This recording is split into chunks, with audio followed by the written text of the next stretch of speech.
2022. And we also see that in terms of the net employee provident fund organization, net payroll additions, the levels in 22-23 are running well above the previous 3 years. And that is a good sign that the economy has begun to generate jobs, and that will support consumption spending as well going forward.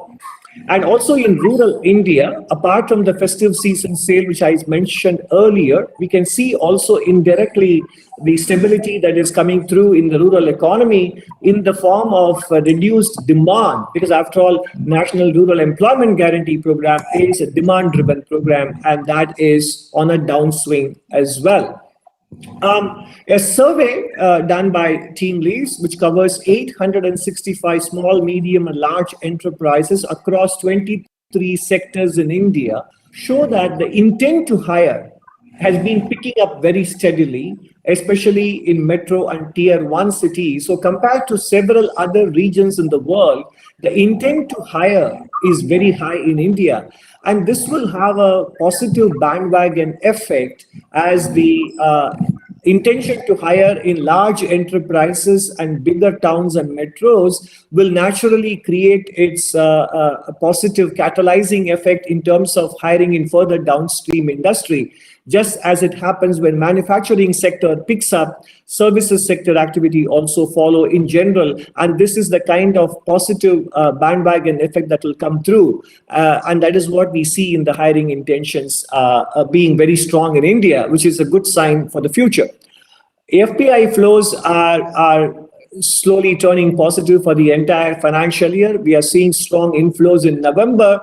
And there are anecdotal evidence to show that investor interest in India is very strong. And FDI flows for the current financial year in the first 6 months is about $20.2 billion, quite similar to last year's $20.3 billion on a net basis, on track to achieve a number close to $40 billion for the whole financial year as far as the net FDI flows are concerned. Forex reserves have recently picked up quite a bit from a low of $530 billion to $547.3, and together with the reduction in the monthly import bill that has happened since its peak in June, July, the import cover ratio has picked up and is now coming close to about 10 months of import cover as well. As far as the price pressures are concerned, they are clearly abating in India. As you can see on the left side, the inflation peak in India happened in April, and the current inflation rate is well below the peak of 7.8, whereas in many other countries, the inflation is still ruling very high, excepting the case of Brazil, which hiked interest rates quite a bit last year. But in many other developed countries, the inflation peak hasn't really, we can't be very sure it has happened, because the most recent number happens to be a very high, the highest number as well. And you can compare that against the previous peak, which happened 3 or 4 decades earlier.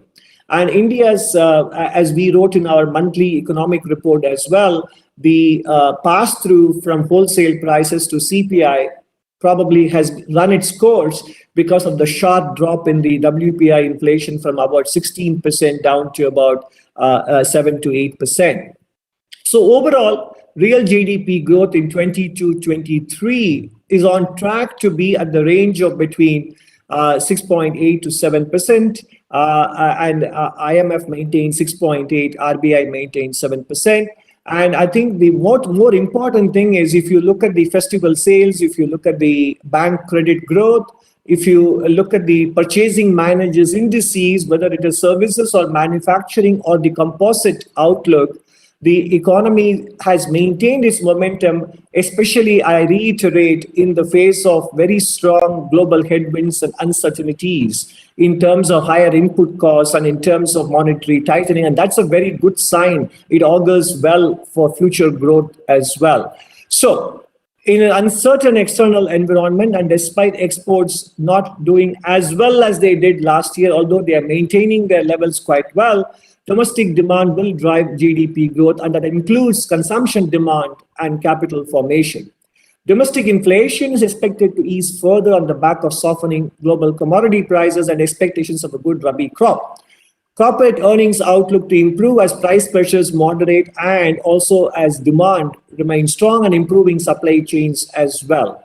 Strengthening credit growth, flow of financial resources to the commercial sector point to sustained momentum in activity, and banks need to raise more structural liquidity to fund credit demand, which also will boost interest income for households and depositors.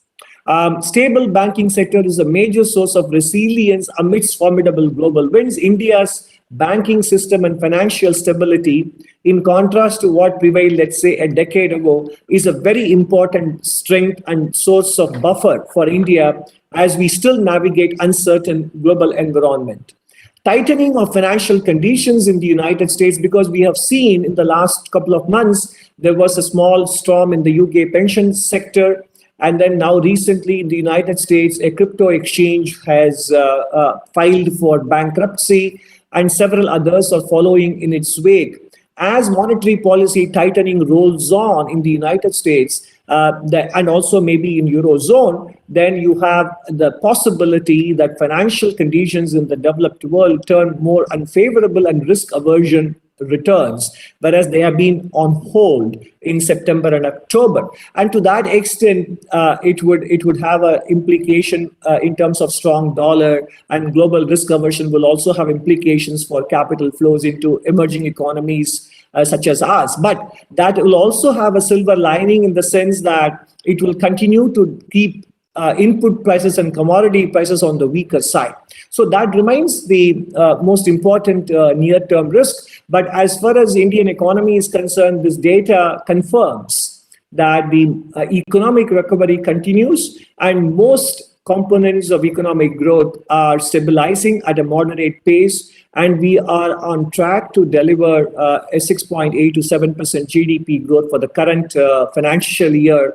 And we can look ahead as capacity utilization rate picks up and as capital formation maintains its buoyancy and tax revenue growth indicates the vigor of economic activity, etc. We can look ahead to India building on its growth recovery further in 23-24 as well. With that, I will end my prepared remarks and I am ready to answer your questions. Thank you very much.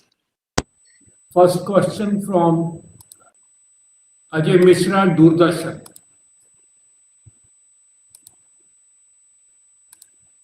Ajay. We can't hear you. Unmute.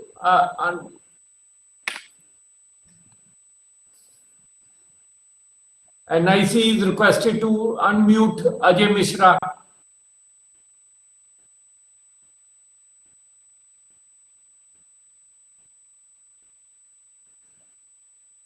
Unmute. I'm not able to. We are not just. I'm putting. Can you hear me now? Yes. Yes. Good evening, sir. Thank you very much for the opportunity. My question to you is that what is your prediction going forward vis-a-vis crude oil prices and the prices of fertilizers, because these are two main drivers when it comes to inflation management at home. So going forward, what do you see? Where do you see these two factors panning out in the next 2 quarters or so, because it will have a bearing on the budget making process also, sir. Thank you very much, sir. So crude oil prices, we don't have forecasting models, and as we know very well, crude oil prices are a function not only of macroeconomic growth. I think those who are not speaking, please mute your lines. So crude oil prices are a function of both global economics and geopolitics. That is why predicting them becomes that much more difficult. But if you go on the basis of the assumption, therefore we have to make simplifying assumptions, that if the global political environment does not deteriorate, and given the global economic slowdown that is anticipated in 2023, and we are seeing that in the recent decline in both West Texas crude and Brent crude prices. So if they maintain their current trend, then it will not be a headwind for India's growth. Next question to the PTI, Joyita Dev. Joyita from PTI.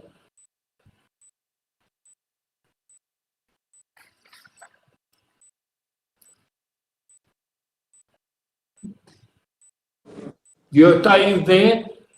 Sir, can you hear me? Yes, please. Yeah, good evening, sir. Sir, what are the global headwinds that you foresee for India, and what are the steps that the government is going to take further to bring down inflation further in this fiscal? So the global headwinds I mentioned in my last line that the financial conditions, if they become even tighter in the United States and in the advanced economies, that will have implications for strength of the dollar and capital flows, etc. And of course, the geopolitical environment, if it deteriorates, it may have implications for supply of crude oil. So these are all the important risk factors that we have to bear in mind.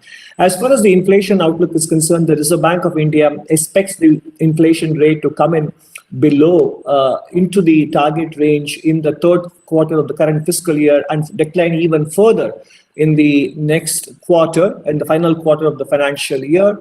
And as I mentioned, the wholesale price index having declined almost by 50% from its peak around 16%, is also having a lesser feed-through pass-through effect into CPI indices. So on current trends, CPI will continue to maintain its downward momentum and come within the RBI target range.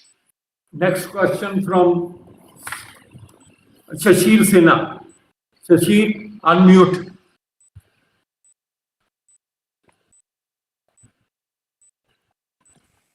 Good evening, sir. Shishir here. Sir, my question is that if I go by the sectoral thing, of course, the agriculture is showing very good growth, but industrial growth in the second quarter is in the negative zone. And you are saying that the domestic demand will drive the growth further. So, do you think that the situation will continue even the global demand is coming down or the export is coming down? So, will the domestic demand be enough to compensate for the shortfall we are seeing in the export demand? Thanks for the question. And I think it's an important point that if you noticed, first of all, our GDP data on a quarterly basis are not seasonally adjusted.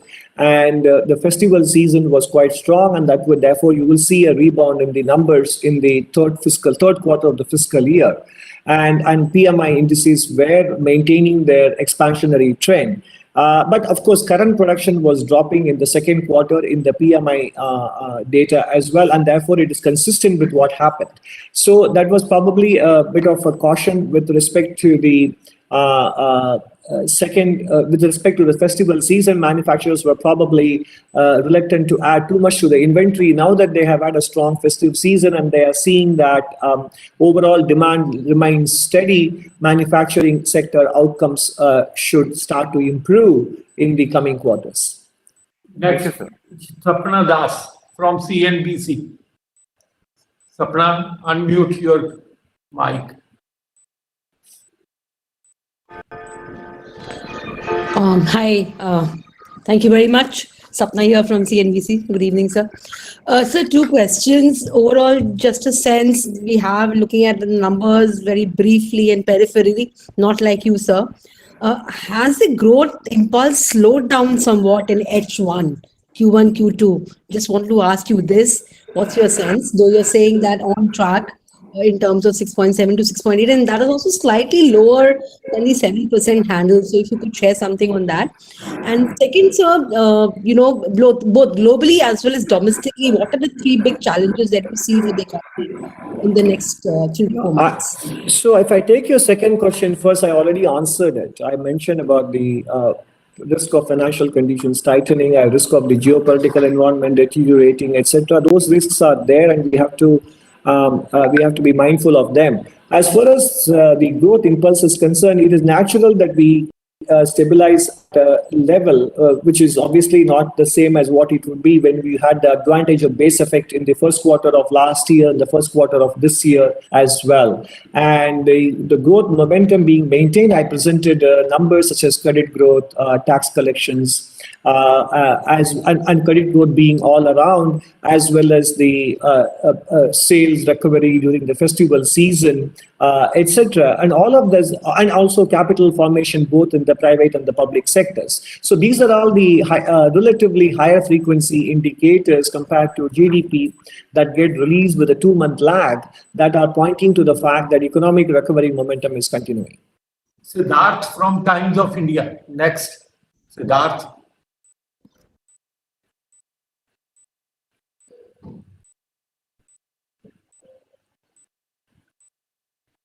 Siddharth, unmute.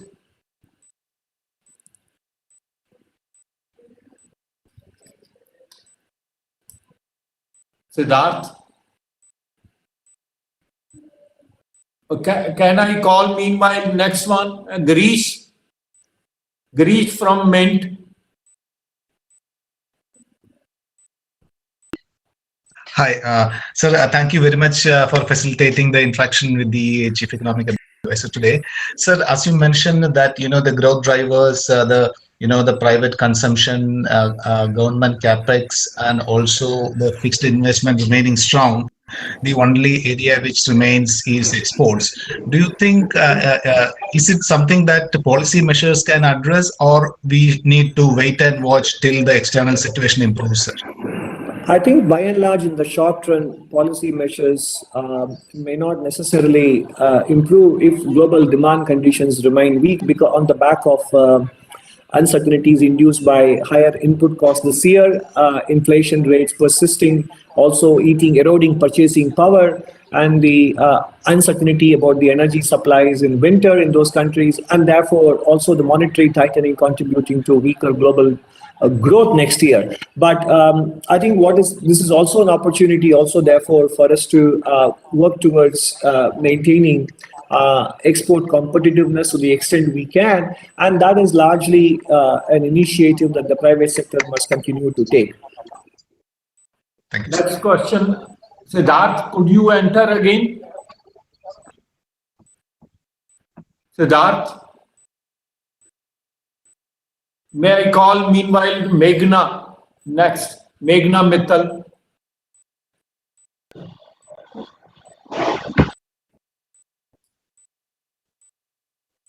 Yeah. Meghna, speak. We are not getting you. Hello, can you hear me, sir? Yes. Okay. Sir, I wanted to ask you that the core sector growth output has also slowed down. Can manufacturing be a drag on the growth outlook that we have for this year? And secondly, you said that there may be more risk aversion in the developed countries. How is India prepared to meet its impact? No, I think I already mentioned answered the question on manufacturing. So, and we have to remember that our data are not seasonally adjusted either. So, and then as far as the global risk aversion is concerned, I mentioned the fact that it has got both a negative dimension and a positive dimension. The negative dimension, I mentioned that it might have implications for dollar strength and capital flows, etc. But the positive aspect of that is it will keep commodity prices even lower. Now, this year we have handled the relentless rise in the US dollar and the synchronized global monetary tightening across the advanced world, and also rise in commodity prices with a combination of resolute monetary policy action and decisive supply side measures that on the government side. So I think 2022 therefore was a series of much tougher global economic conditions that we have navigated. So we should be able to navigate the 2023 global headwinds that much more easily compared to the situation in 2022. Last call to Siddharth. Yeah, sorry, I was I got logged out somehow. Maybe this is already been asked. My question is that speaking to mute their line, please. Yeah, Siddharth now. Yeah, sir, my question is that and this may have been asked because I got logged out for a few minutes. My question is that most agencies are predicting a significant slowdown in India's growth rate for next financial year, and and in the coming quarters as well. So, do you share that view as well? And what is the outlook, if you could give us a sense for the next financial year, your early estimates? I mean, we don't do forecasts, so it will be difficult for me to give a point estimate for 23-24. But all I can say is that India's trend growth, which is estimated by most people, and this is a technical answer that one has to go into, is based on, and most of the models tend to overweight recent data, and recent data 1920 and then 2021 onwards continues to rely on the fact that capital formation was on the lower side. So just 1 second, please.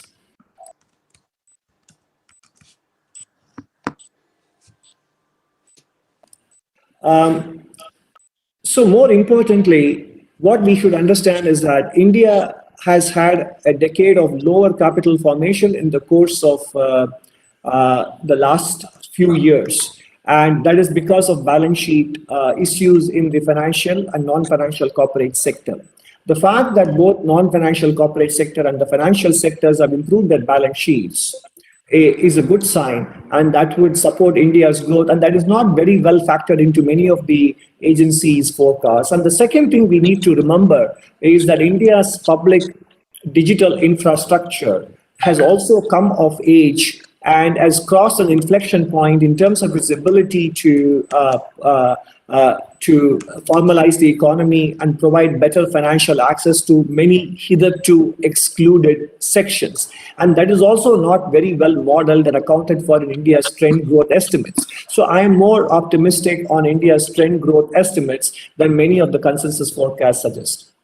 May I call Lakshman Roy from CNBC Awaaz? Lakshman Roy.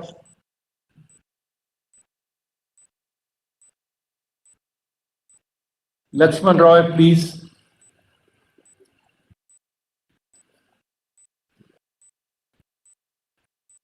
Or Vikas Doot next. Meanwhile, I am calling Vikas Doot from Hindu. Vikas. Hi, sir. Can you hear me? Yes. Hi. Sir, a couple of points. Appreciate your sense of the trajectory that you expect the economy to grow given the festive season rebound. But wanted to get a couple of ideas from you on the second quarter performance, especially on the government expenditure, which we saw sequential contraction as well as a year-on-year contraction. So wanted to get your sense on that. Also, the discrepancies appear to be significantly high.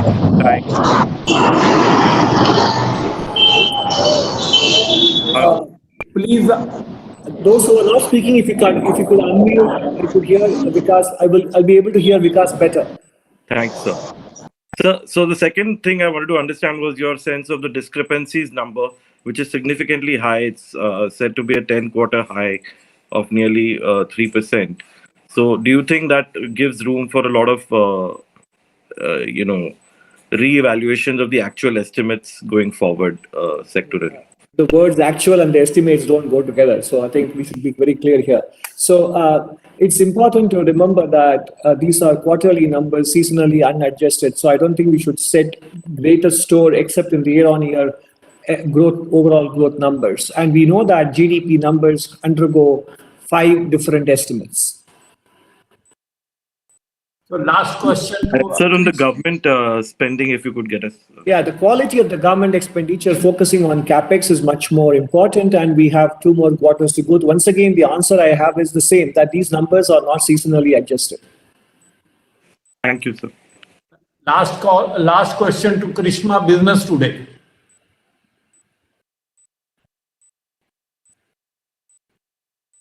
Unmute.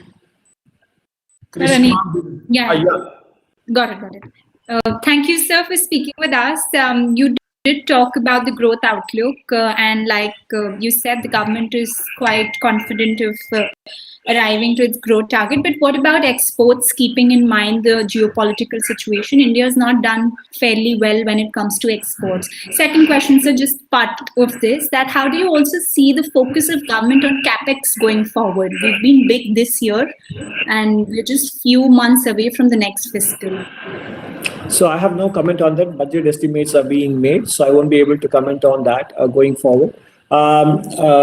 As far as the growth numbers are concerned, that is why India's growth estimates, which were to the north of 8% or even 9% at the beginning of the year, it has come down to between 6.8 and 7%, precisely because global growth has slowed down and monetary tightening is happening, still underway in the developed world, and export growth will not be able to contribute as much as it did last year. And that is the reason why these estimates are have come down from the beginning of the year. Thank you very much, friends. We will be sharing with you the PPTs shortly.